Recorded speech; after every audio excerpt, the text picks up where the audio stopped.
What's going on, guys? This is Flash and welcome back to another video. This is a review on Legends of Tomorrow Season 3 Episode 16, which I think was entitled I, Ava. I'm literally just recording this right after watching the episode itself, and it was a very heavy episode, but a very good episode. And I'll get into what I liked about the episode, what I disliked about the episode, and by the end of this, I will give you an overall score of what I thought about the episode. So, starting off with the things that I didn't like so much, and really aren't that many. So I did think that Amaya was acting slightly out of character. It's like small nitpicks that are like the main things that I didn't like, but she was acting slightly out of character, but it wasn't by much. You can understand why she was doing it. She just wanted to protect her family, and by the end of the episode, we do actually see her go out in the jump ship and actually try and save Kuasa, which is another thing that I will bring up later, but I'm gonna talk about that in the things I liked, but it was emotional anyway. Yeah, she ends up going off in the jump ship to try and save her granddaughter, and yeah, so that am I acting out of character is a really small nitpick, but it's the only really thing I didn't like about this episode. Overall, it was an amazing episode, and Legends just keeps giving more and more good episodes throughout the season.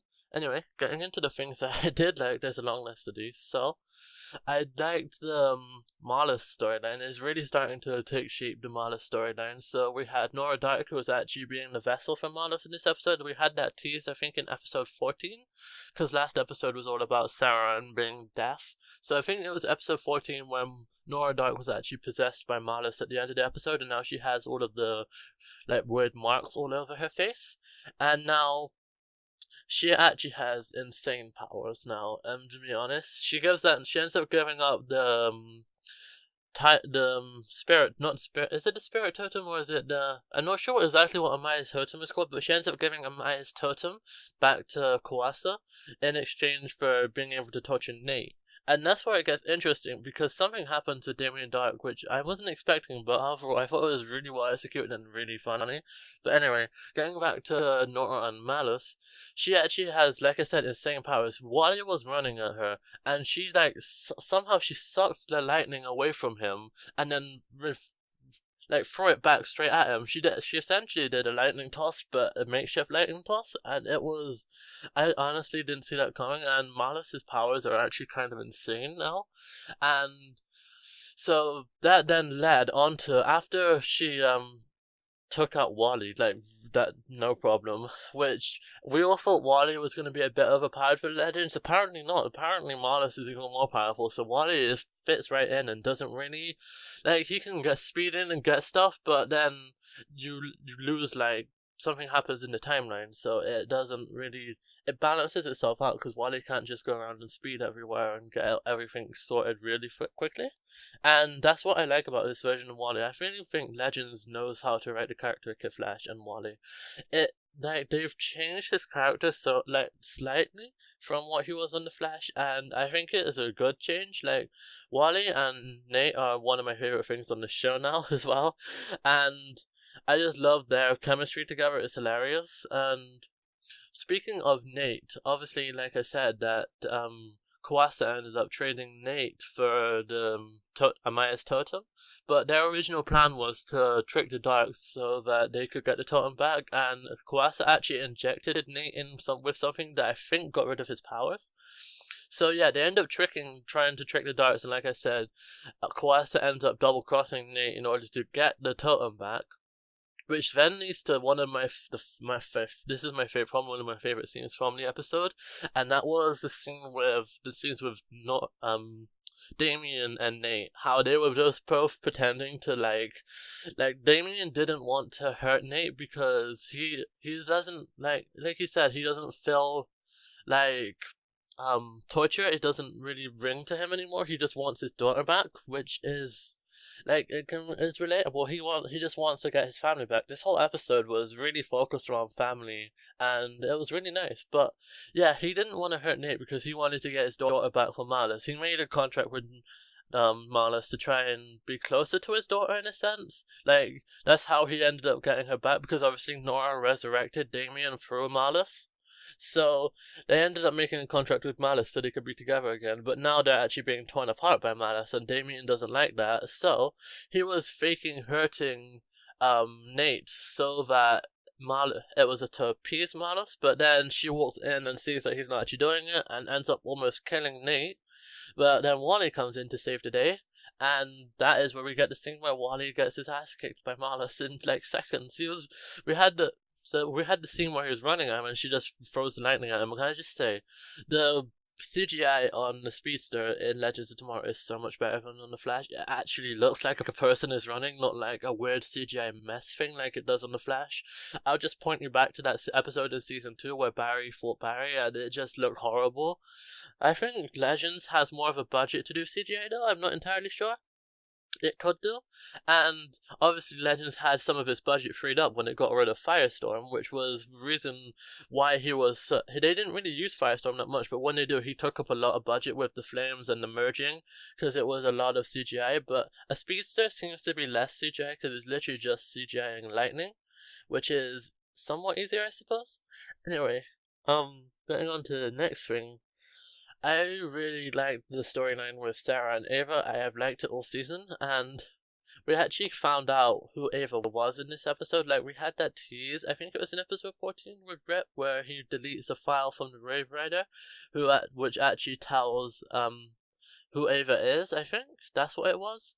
So then Sarah couldn't find out, but they end up actually taking the Time Bureau's mothership to 2213, which was actually a time zone that was called off by Rip, and we actually find out why it was called off by Rip. It turns out that Ava is actually a clone, and at this point, we're not actually sure if the Ava we know that we've had all season is a clone, or if she's the original. I'm leaning towards more the fact that she is the original version, mainly because she doesn't remember anything, but then not remembering anything could also mean that she's a clone, because it's confusing. It could mean that she's not a clone because like they delete the original's memories so that it doesn't remember that it was cloned, or it could be that she was a defect from one of the clones and then she was displaced in time, or something. I'm leaning more towards the fact that she was displaced in time because she was like she's the original and they didn't want her to remember. However, this one comes into the fact that an Ava could be an anachronism, because if she was a clone in 2213, either Rip went to 2213 and saw Ava and then recruited her because she was literally the perfect person for the Time Bureau, or I have another theory that she was actually a consequence of Malice, because if you think about it, Malice has been displacing things in time to try and weaken his prison. So in displacing Ava in time, that creates another anachronism, which means that Ava herself could be an anachronism, which is a theory that's been going around quite a bit recently, and I'm starting to lean towards that theory a little bit. But I can also see the argument that Rip went over to 2213 and found the perfect person to recruit to become part of the Time Bureau. That also makes sense. So yeah, that's interesting, and I'm actually looking forward to seeing how it plays out in the next episode, because I have a feeling the next episode it's going to be the episode before the finale, so there's 2 episodes of Legends left, so some stuff is obviously going to happen with Malice next episode. I have a feeling that we're going to see Malice in his true form. Like, they were teasing it that you would not be, if you can't beat me in this primitive method, you're never going to be able to beat me in my true form. So I have a feeling that Malice is actually going to be fully CGI in the next episode. They did say that Malice was going to be a fully CGI villain, so I have a feeling that he is going to appear in the next episode. And I'm just going to throw this out there now. There's a lot of evidence for this theory, and I've actually made a video about this theory, so I'll link that in the comment section below, or the description below. But Malice is going to be a fully CGI villain. Savitar in the suit was fully CGI. I'm just saying, I really do think that Malice is Savitar, and now I could be completely wrong about this, but I can see it, I can honestly see it happening, and everything that I think why he is Malice is in my video, which will be linked in the description below. Anyway, getting back to the episode. yeah, I really like the storyline with Ava and Sarah this season, and I really do like the connection they have with each other. And then moving on, I also love the scenes between Zari and Mick. How Zari was trying to teach Mick how to use his totem, and all he was using it for was his own personal benefit, which was typical Mick. Like he's a good guy, but he's also kind of like a villain as well. So he was just using the fire totem to like cook food, which was hilarious. And then she was trying to teach him how to use it, like to properly wield his totem, and then he ends up actually calling her a bitch in the episode, and she then kicks his ass and was like spinning him around in a wind vortex, which is hilarious. But then suddenly she just stops, and both of their totems react, and this is where we find out that cutting back to the scene with Amaya, Wally, Nate, Kwasa, and the two Darks, that Marlos as Nora Dark had actually ripped the water totem out of Kawasa's heart, which was actually keeping her alive. If you guys didn't know, that was how she was resurrected. Like, she had the water totem put into her to bring her back to life. That was something we saw, I think, in episode 1 or 2. And, yeah, Marlos just straight up rips it out of her heart, and she ends up dying. And then every single totem bearer feels that. And that obviously affects Zari in some way. It doesn't really affect Mick. It kind of affects him, but not really.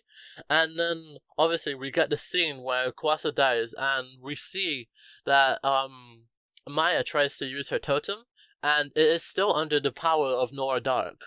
Because if you guys don't remember, I think it was in episode 14, the totem wouldn't listen to Nora. She had to remember or feel a pure reason to use it, and that was death. She was about to die, and then she took control of the totem. And then when Maya got it back, it was still possessed by Nora Dark. So she was then trying to wield a corrupted totem, so to speak.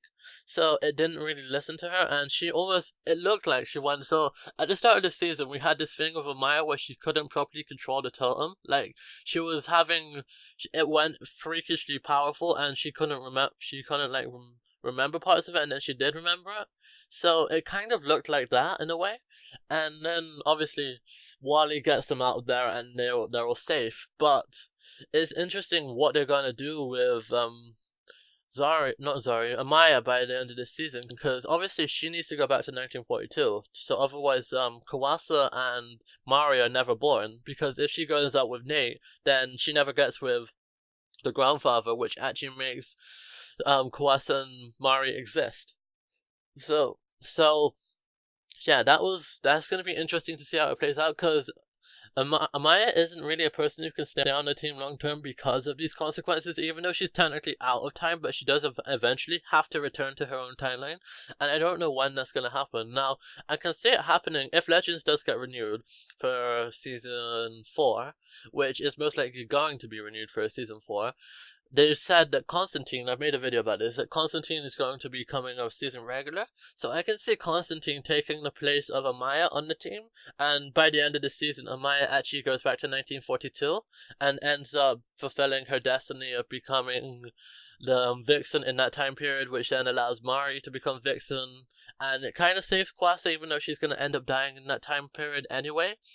So yeah, that's gonna be interesting, and I honestly want to see by next season. I want to see Constantine and Wally as a season regular in Legends of Tomorrow, because I really love their characters so far this season. Anyway, I'm getting slightly off track here. I'm now going to give you guys my overall thoughts and review of the episode. So overall, I love this episode. I thought it was amazing, and I would overall give it a 9.5 out of 10. Obviously, it would be hard to give it a 10 out of 10 because there are some flaws in the episode. Obviously, like how Nate was injected with the thing that stopped his powers, and then suddenly has it back. They didn't specify how long it took his powers for, and then obviously they weren't clear on if she just took the lightning from Wally, or if she stole his speed, because he had his speed back seconds later, so I'm assuming it was just she sucked the lightning out of him and then refracted it back at him. So yeah, overall, 9.5 out of 10. I really love this episode, and if you guys enjoyed this review, please do hit that like button. If you know support is very much appreciated, and subscribe if you're new. And I'll see you guys in the next video. Peace.